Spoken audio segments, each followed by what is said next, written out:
Y hoy quiero hablarle acerca de lo pequeño que cambia todo. ¿Cuál es el tema de hoy? Lo pequeño que cambia todo. ¿No le ha pasado que a veces nos da la sensación que no tenemos suficiente? Y no hablo solo de dinero. ¿Cuántos alguna vez han pensado, no soy suficiente para este proyecto? Se sienten pequeños cuando emprendemos algo. Uno cuando emprende, uno se siente emocionado, ¿verdad? Usted renta un local, hace un proyecto, hace muchas cosas. Y cuando ya viene en toda la realidad, uno se siente pequeño y dice, no sé si tengo el potencial. No sé si tengo la capacidad. Te ponen al frente de un ministerio y tú dices, no sé si puedo. De repente se abre una oportunidad laboral, tocas una puerta y se abre y cuando ya te metes tú dices, uy, me siento demasiado pequeño. Esto es muy grande. Incluso para servir a Dios. ¿Cuántas veces nos motivan a servir a Dios y de repente pensamos, tal vez lo que tengo no es suficiente, tal vez lo que tengo no alcanza? Y hoy quiero hablarle de la importancia de lo pequeño, porque lo pequeño lo puede cambiar todo. Un hombre llamado Salomón, ¿cuántos han oído de Salomón? El sabio Salomón construye un templo hermoso. Cuando uno lee el templo que construyó Salomón era una cosa extraordinaria. Había oro por todas partes y tenía unas medidas exageradas, una cosa muy hermosa. Pero luego el pueblo de Israel son llevados cautivos, se destruye el templo y les toca empezar de cero. Zorobabel está en ese hombre está en esa jugada de reconstruir el templo. Y cuando están construyendo el nuevo templo, un grupo está llorando porque están anhelando lo anterior, la gloria del templo de Salomón, y otro grupo está llorando porque al fin lograron construir un nuevo templo. Es decir, habían emociones encontradas. Zacarías capítulo 4, versículo 10 dice, no menosprecien estos modestos comienzos, pues el Señor se alegrará cuando vea el trabajo que se inicia y que la plomada está en manos de Zorobabel. Zorobabel estaba reconstruyendo el templo, pero mucha gente menospreciaba lo que estaba haciendo porque era demasiado pequeño. Todos pensaban en el templo de Salomón hermoso. Imagínense él poniendo los primeros ladrillos y todo el mundo diciendo, eso ni va a servir, ¿para qué lo intenta? Y de ahí surgió la idea que hoy quiero compartirle. Cómo muchas personas o nosotros mismos menospreciamos nuestros modestos inicios, menospreciamos lo pequeño, menospreciamos nuestras pequeñas fuerzas, nuestras pequeñas ideas, nuestro pequeño proyecto, sin darnos cuenta que los modestos comienzos le alegran al corazón a Dios. Cuando alguien tiene algo pequeño que lo pone en manos de Dios, el corazón de Dios se alegra, porque todo lo que se pone en las manos de Dios, Él lo bendice. ¿Cuánto lo cree? Todo lo que ponemos en manos de Dios. Entonces, hermanos, no menosprecien lo pequeño. A Zorobabel lo estaban menospreciando, el templo lo estaban menospreciando. Yo hoy quiero retarte a que no menosprecies tus pequeños inicios, tu pequeño esfuerzo. Tal vez empezaste a hacer un cambio que es muy pequeño y nadie lo nota. ¿No le pasa que cuando uno se mete en la carrera de bajar de peso, no le ha pasado qué bonito se siente cuando al fin te pones el pantalón de la esperanza? Ese que habías guardado ahí algún día te ibas a poner y de repente te lo pones, ¿verdad? Pero no te has dado cuenta que la mayoría, algunos sí lo notan, pero tú dices, ¿verdad que ya me veo mejor? Y algunos dicen, sí, ya te está bajando la panza. Pero a las rodillas le dicen, ¿verdad? Y a veces la gente menosprecia tu esfuerzo. O está siguiendo la universidad, o no le pasa que usted pone un negocio y hay gente que llega de verdad a comprarte, a bendecirte, y hay otros que llegan a ver qué onda. Y aquí vas a estar. Pues hay cosas peores. En vez de alegrarnos, nos menosprecian el corazón. Entonces, mis amados hermanos, hoy voy a hablarte del valor de lo pequeño y te vas a dar cuenta cómo nos va a bendecir. En primer lugar, lo pequeño tiene valor para Dios. Dios no desprecia lo pequeño, nunca lo ha menospreciado. Somos nosotros los que menospreciamos lo pequeño. Dios no menosprecia un pequeño esfuerzo, Dios no menosprecia ese pequeño negocio, Dios no menosprecia eso pequeño que tú le ofreces.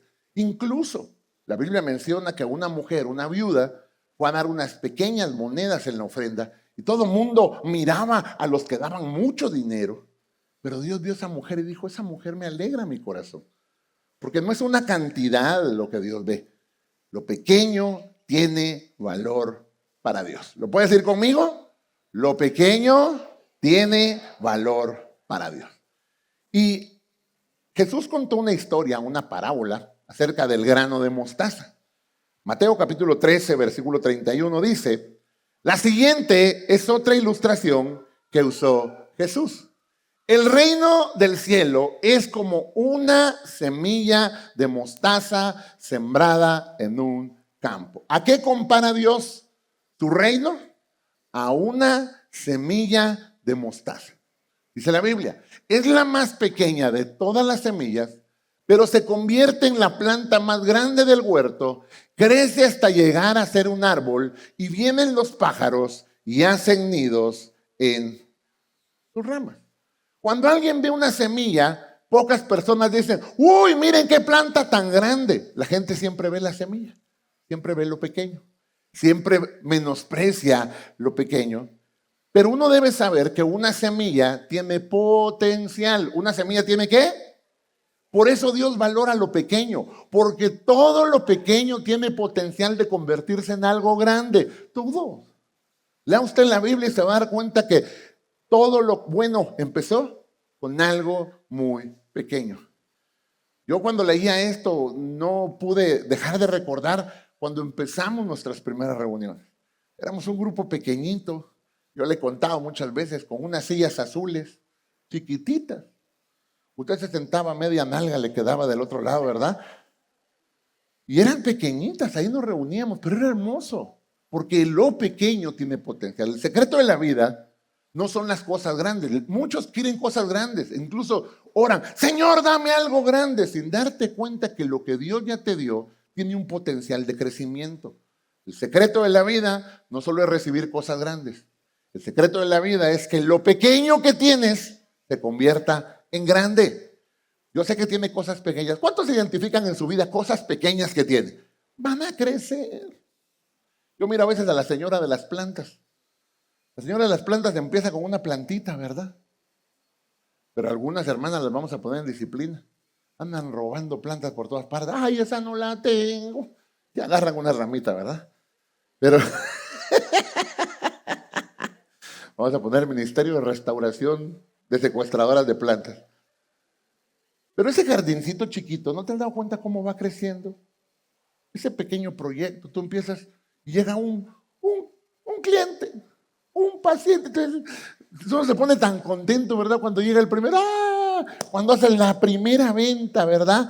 Tú bien emocionado, ¿verdad? Y siempre hay unos matasueños. ¿Cuántos conocen a los matasueños?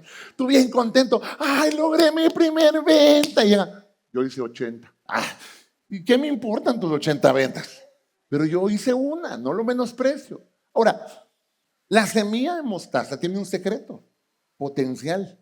Empieza pequeña, pero a través de un proceso va creciendo y curiosamente te das cuenta cómo termina diciendo, se convierte en la planta más grande del huerto. En ese pequeño huerto, en ese pequeño jardín, esa plantita, esa semilla creció hasta convertirse en un árbol. Y vienen pájaros y hacen nidos en su rama. Incluso esa pequeña semilla ahora bendice a otros animalitos, a otros seres vivos. Tú no te imaginas todo lo que Dios puede hacer con eso pequeño que te ha dado, esa pequeña idea, ese pequeño terreno, ese pequeño emprendimiento. Dios va a bendecirlo. La historia de David es una buena historia para ejemplificar esto. El rey David, todos lo conocemos como un guerrero, todos lo conocemos como un cantante, todos lo conocemos como un escritor, como un rey. Pero pocos le ponemos atención al inicio de David. David, para empezar, era el menor de 8 hermanos. Ay, ¿cuántos tienen más de 2 hermanos? A ver, 3 hermanos, 4, 5, 6. Tantos, si era antes no tenían televisión. 7. ¿Alguien 7? 7 hermanos. 8. 9. 10. 10 hermanos. 11. ¿Alguien más de 11? 12. Ah, Dios. ¿Cuántos? 11. ¿12? No, pues ya los discípulos, ¿verdad? Pero los que han tenido muchos hermanos saben lo complicada que se vuelve la vida en la casa. Es alegre, eso sí no lo puede negar uno, pero los tiempos de comida, la ley del mal vivo, ¿verdad? O sea, si usted dejaba su pastelito en el refri, ¿qué pasaba el otro día? ¿Y quién se lo comió? ¿Quién sabe, verdad? Es decir, se convierte en una competencia. ¿No le pasa que hay un momento donde los hijos quieren que el papá los abrace a todos? Imagínense con uno fácil, con dos, pero ya con tres, con 11. ¿A cuándo les pasó? Eran muchos hermanos y su papá les cambiaba de nombre. ¿A alguien le pasaba? Tú, el tercero. Sí. Yo me acuerdo que un amigo, eran puros hermanos y una niña. Y la señora se le olvidaba el nombre de la niña. Niña le decía. Dice, ¿por qué le dice niña? Porque pues es la única niña, ¿verdad? Qué difícil. Pero David estaba ahí, en ese contexto. Era el hermano menor de 8. Aparte de eso, era menospreciado por sus hermanos. Uno lo puede leer en la historia bíblica que no lo querían mucho. Y sin embargo, a David le dieron un pequeño trabajo. A David lo pusieron a cuidar las ovejas. Uno de sus hermanos despectivamente en algún momento le dice, ¿dónde dejaste esas pocas ovejas que mi papá te puso a cuidar? Es decir, a veces hay papás con 11 hijos ya no saben qué hacer, ¿verdad? Que inventan trabajos. ¿Sabes? Tú vas a ser el pastor de las hormigas. Y lo pone a cuidar hormigas, ¿verdad? Porque es inquieto el pobre niño y la mamá o el papá con tal de ocuparlo, ¿no? Pero le puso a cuidar unas cuantas ovejas. Eso no es un trabajo glamuroso, ni era el más importante, ni era el mejor trabajo. Sin embargo, lo pusieron a cuidar las ovejas. Si a ti te dieron algo pequeño, no lo menosprecies. Es que a mí me pusieron aquí y al otro le dieron el otro puesto. ¿Y qué? Te dieron algo. Cuídalo. Es que yo soy el hijo más chiquito y nadie quiere jugar conmigo y todos me odian. Tranquiliza tu corazón. Cuando a David le dieron ese pequeño rebaño, imagínese él cuidando su pequeño rebaño y aparece un león. ¿Usted qué hubiera hecho? Si le dan un pequeño rebaño y le aparece un león. La verdad. Usted dice, ovejita, qué gusto haberte conocido. Yo le aseguro que la mayoría se van, abandonan las ovejitas. Pero David no hace eso. Primera de Samuel 17:34. Él cuenta en su historia y dice, cuando un león o un oso venían a robar un cordero del rebaño, yo iba tras él con un garrote y rescataba el cordero de su boca. Digo, ese David estaba loco, era un muchachito, era el hijo más pequeño. Yo creo que su papá ni se enteró de que pasó esto. Pero el tipo le dieron ovejas a cuidar. ¿Y qué hizo? Las cuidó. Si a usted lo ponen a cuidar la puerta, ¿qué hace? Cuida la puerta. Si lo contratan de velador, ¿qué hace? Bien dormido, ¿verdad? El dueño va a llamarle. No. Si a ti te dieron una tarea, cúmplela, aunque sea pequeña, porque cuando honras lo pequeño, te bendice Dios. A David le dieron a cuidar ovejas y ¿sabe qué empezó a hacer? Las cuidó, arriesgando su vida. Y la Biblia dice, si el animal se volvía para atacarme, yo agarraba la quijada y lo golpeaba hasta matarlo. David estaba un poquito loco, ¿no le parece? Si aparecía el oso y se llevaba una ovejita, dice la Biblia, iba detrás de él con un garrote. Si el animal se acercaba, le daba cuello. ¿Cómo no se iba a pelear con Goliat? O sea, a veces uno dice, ay, ese muchachito, ¿de dónde sacó el valor para pelear con Goliat? Mire, si usted con un chihuahua ya no sabe qué hacer. ¡Ay! Usted, ¡ay, ay! ¿Ha visto cómo se pone la gente por un ratón? Yo he visto tipos enormes así, de esos que hablan, buenas tardes.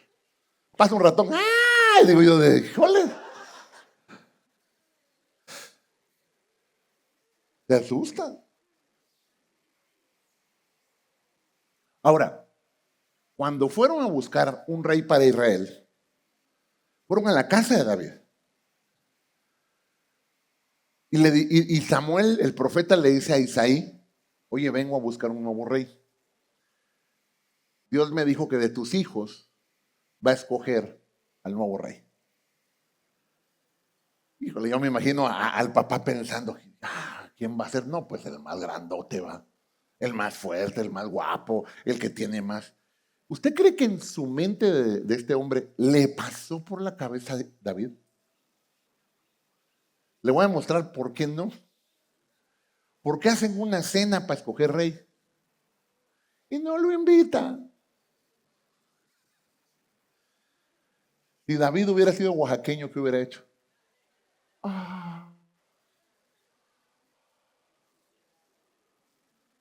¿Sabes que muchas veces la gente te menospreciará? Los cristianos debemos hacer la paz con esa verdad. La gente te va a menospreciar. La gente te va a ver feo. Te va a ver de pies a cabeza y va a pensar que no va a funcionar lo que Dios te ha dado. Pero aprende a tener un corazón sano. ¿Sabes cuál es una de las verdades que a mí más salud emocional me dio? Entender que no todos me van a querer. Usted le dice a tu Dios, ay, mi hija eres una princesa, todo el mundo te va a amar. Usted no sabe el daño que le está haciendo. Porque siempre hay alguien que por deporte tiene odiar a las personas y a veces entramos en su lista, ¿verdad? Parece injusto, pero David hizo tranquilidad. Van a buscar el rey y pasa el primero. No, este no es. No, este no es. Primera de Samuel 16:7. Pero el Señor le dijo a Samuel, no juzgues por su apariencia o por su estatura. La gente juzga por las apariencias, pero el Señor mira. ¿Qué es lo que el Señor mira? Y dijo, ninguno de estos, ¿tienes otro hijo? Ah, sí. Hay uno, dice. Pero anda cuidando las ovejas. Ve a traerlo porque no vamos a cenar hasta que él no venga. Lo fueron a traer. ¿Qué cosas te dio Dios pequeñas que no estás cuidando? Es que a mí me ponen esto y me cae mal.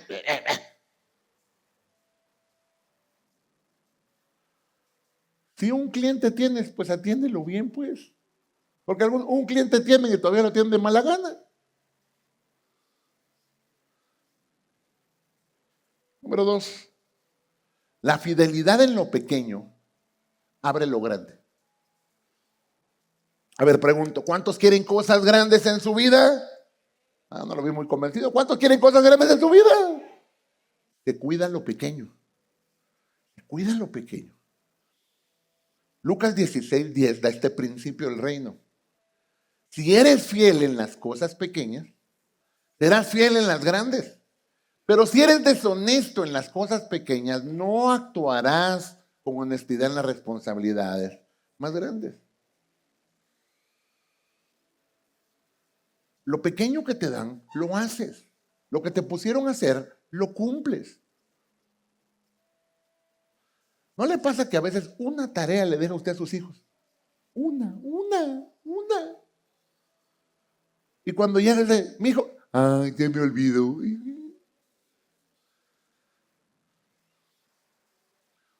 Si usted es jefe o tiene personas bajo su responsabilidad, ¿sabe que una de las cosas que más desgasta es cuando la gente no cumple las cosas pequeñas? Descuidamos lo importante. Un hombre llamado Nehemías, copero del rey, mire qué trabajo el que tenía. Su trabajo era que cuando llevaban el vino, antes de pasar con el rey, le pasaban el vino al copero, el copero preparaba. Lo tomaba, el rey esperaba. Si no caía muerto, entonces ya tomaba el vino. ¿A cuánto le gustaría ese trabajo? Pero ¿sabe? Curiosamente, los coperos que hacían bien su trabajo terminaban convirtiéndose en consejeros del rey. Imagínate ya, aconsejar al rey, eso ya son otros 20 pesos, ¿no? O sea, una cosa increíble. Pero mucha gente dice, a mí nunca me promueven, nunca se fijan en mi trabajo, no valoran lo que hago. Pero es que, ¿cuál es el principio? Y eres fiel en lo pequeño. ¿Sabes quién se convierte en una empresa, en una organización, en alguien muy valioso? La persona que resuelve problemas.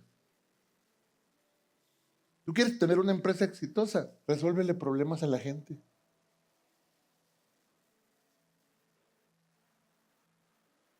Pero a veces nosotros solo le vemos a la gente el símbolo de dólar encima, ¿verdad? Sin darnos cuenta que el principio es cuidamos lo pequeño, somos bendecidos. Lo pequeño que te dan, lo cuidas. Nehemías estaba ahí, era el copero, se convirtió en consejero del rey. Y un día se dio cuenta que los muros de Jerusalén estaban destruidos. Y yo me imagino él pensando, ¿qué puede hacer un simple copero para levantar un muro que por años se destruyó? No tengo el dinero, no soy constructor, no tengo las capacidades.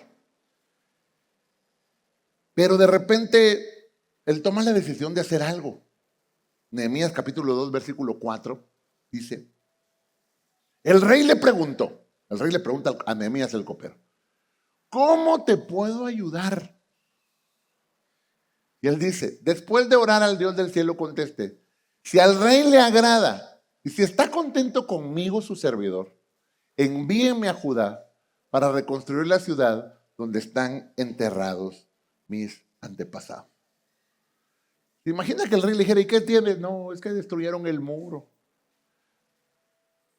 ¿Y qué quieres? ¿Me da permiso de ir? Ah, pero mira, has faltado mucho. No has cumplido tus responsabilidades. Es como aquellos muchachos que piden permiso. Ma, ¿me das permiso de salir? ¿Y qué es lo primero que hace su mamá? Sacarle la lista de todo lo que no ha hecho, ¿verdad? Pero tú, ¿te acuerdas que te dije que hicieras esto? Ay, mamá, tú siempre y tus cosas. No, no es siempre sus cosas.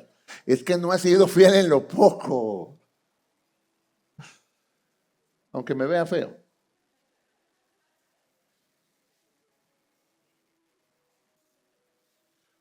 Miren las palabras de Nehemías.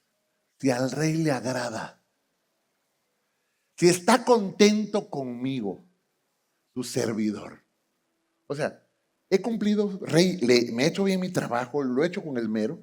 Ah, ¿y sabe qué pasó? El rey le dijo, ve, y no solo eso, le dio cartas para que pasara libremente. Y le dio otras cartas para que pidiera madera para reconstruir al copero. Yo me imagino a la gente diciendo, uy, quién sabe qué hizo, qué conexiones tiene. Fue fiel en lo poco. Dios te va a bendecir de una manera extraordinaria. Yo lo creo. ¿Cuántos creen que esa bendición vendrá? Pero sé fiel en lo poco, con consistencia.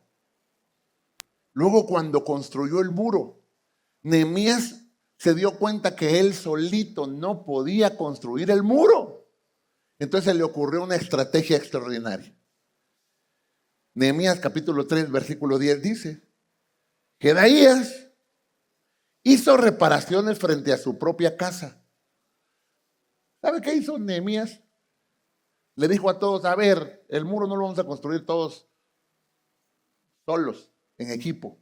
Y le dijo a cada uno, tú enfrente de tu casa, este es tu pedazo, este es el pedazo que a ti te toca. Y lo cumples. Y dice, ese es un ejemplo, Jedaías reparó frente a su casa. ¿Qué te pusieron a ti de responsabilidad en la vida? ¿Cuál es tu trabajo? ¿Cuál es tu pedacito en este mundo que tienes que reconstruir? Tal vez tú no puedes cambiar todo el mundo. Tal vez no puedes cambiar todo en tu familia. Tal vez no puedes cambiar todo, pero el pedacito que te dieron, la parte que te dieron, repara la hermosa. Todo el mundo tira basura, pero tu pedacito que esté limpio. ¿Me explico? Es que nadie lo hace. ¿Qué importan los demás? Tu pedazo. Tal vez tu pedazo es tu familia. Y ese es el pedacito que tienes que cuidar, tu casa, tu proyecto. Pero cuídalo con amor. Y lo último para terminar, no esperes tener más para hacer más. Ese es el problema de mucha gente. Piensan que necesitan más para tener más. Cuando muchas veces Dios hace milagros en la Biblia, siempre los hace preguntando ¿qué tienes? No es cuánto te doy. Muchos milagros, vean milagros en la vida, en la Biblia, y se va a dar cuenta que Dios siempre obró desde lo que la persona tenía, no desde lo que no tenía. Y algo curioso, hay una trampa silenciosa para muchas personas, no es la pereza. Hermanos, yo estoy orgulloso de ustedes como iglesia. Oro por ustedes porque sus peticiones son, ay pastor, ore por mi negocio, ore por este proyecto, ore por lo que estoy emprendiendo, ore por lo que estoy haciendo, ore por este viaje, ore. Me encanta. Nuestro problema no es la pereza, que hay gente trabajadora, ¿sí o no? A ver, ¿dónde están los trabajadores? Mire, están bien cansados, pues no levanta la mano.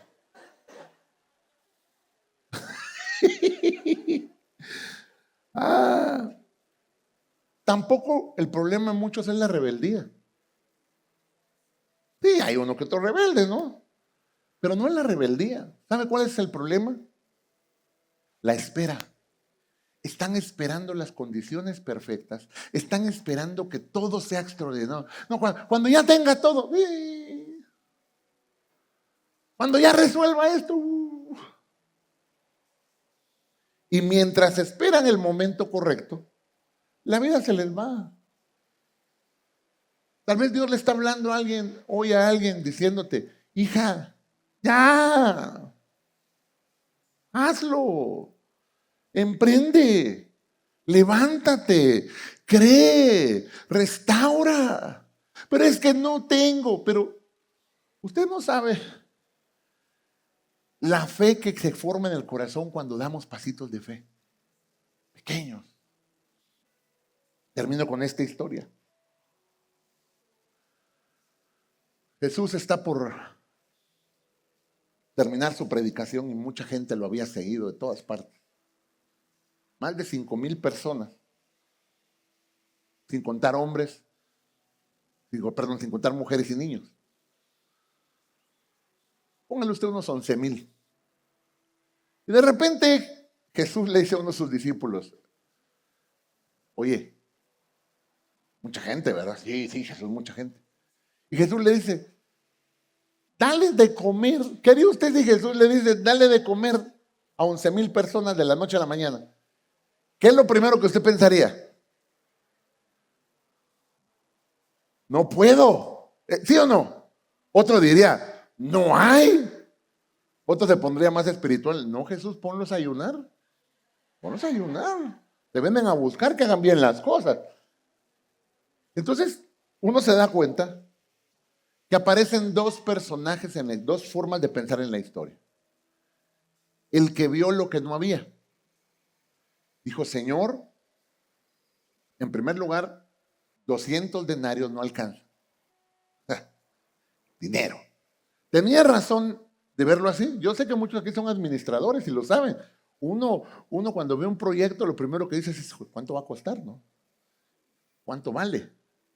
No sé si a usted le pasa, yo tengo un problema a veces con muchas cosas, porque llego a un lugar y empiezo a hacer números en mi cabeza. No puedo, yo empiezo, ¿cuánto costará esto? Y como cuánto, no sé, tengo ese problema en mi cabeza.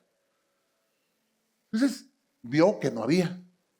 En segundo lugar, vio las limitaciones, porque dijo, no, y además no tenemos dónde irlo a comprar. Y además, no hay. Entonces, el primer pensamiento es el que se enfoca en lo que no tiene. Pero el segundo pensamiento, con el que voy a terminar, Juan 6, 8 y 9, dice, aquí hay un muchachito que tiene 5. ¿5 qué? ¿Y 2?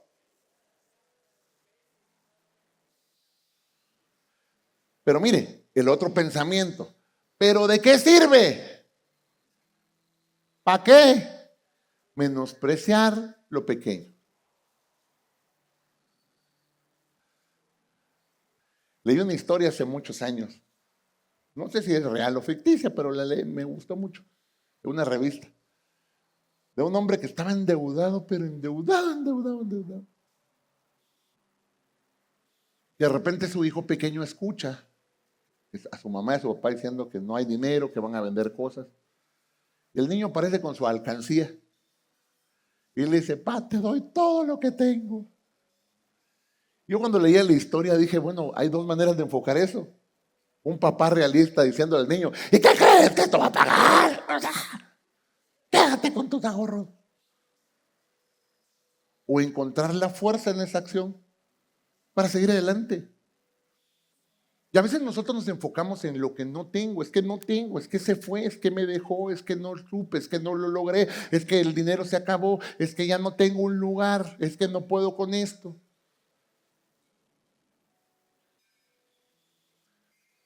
¿Sabe qué pasó en la historia? Jesús no dijo, uy, ese niño. O sea, hello, ubícate. ¿No ves que hay 11,000 personas? Lo que me estás dando no sirve, no alcanza. Vete, ¿no? ¿Sabe qué hace Jesús? Me encanta ese niño. Ese niño, perdón la expresión que voy a usar, ese día dejó de tragar para que otros tragaran. Si ese niño hubiera sido oaxaqueño, ¿qué hubiera hecho?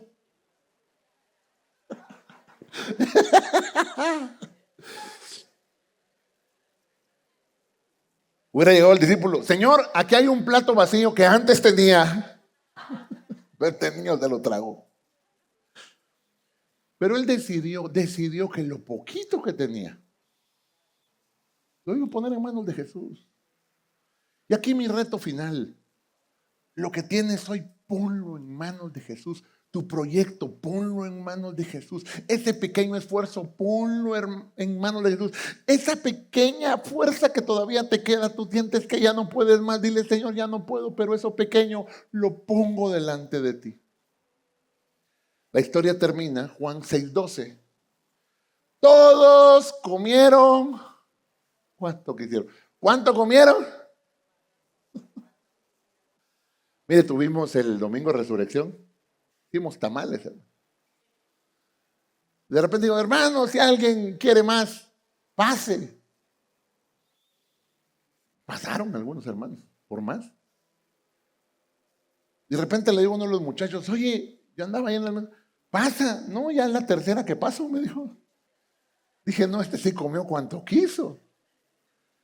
¿A poco no es una expresión de abundancia lo que está pasando acá? Todos comieron, todos incluye aquel que dijo que no había. Escucha bien, un día los que no creyeron en ti comerán de lo que Dios te va a bendecir. Un día el que no creyó en ti va a llegar y decir, yo siempre creí en ti. Tú vas a decir, pero dale gracias a Dios, así es normal, va a pasar. Y después los discípulos juntaron 12 canastas con lo que, y no que no había, pues, y no que no iba a alcanzar. Y escucha bien lo que te voy a decir proféticamente. Si pones lo que tienes en mano de Dios, alcanzará, producirá y sobrará. ¿Cuántos lo reciben en su corazón? Y vas a decir, y fue Dios, fue Dios. Ojo, el niño no soltó lo que le sobraba, soltó todo lo que tenía. Suelta lo que tienes en manos de Dios. Señor, aquí está mi matrimonio, lo pongo en tus manos porque no puedo ponerlo en otro lado. Tus hijos, ay, no sé qué hacer con mis hijos. Póngalos en las manos de Dios. Dígale, Señor, en tus manos, en tus manos. Ay, no sé cómo hacer con mi marido. Póngalo en manos de Dios. Cuando usted está orando por alguien que no, usted ve que no hay un cambio. Yo aprendí a orar y decirle, Señor, háblale como Él entienda, porque a mí ya no me entiende.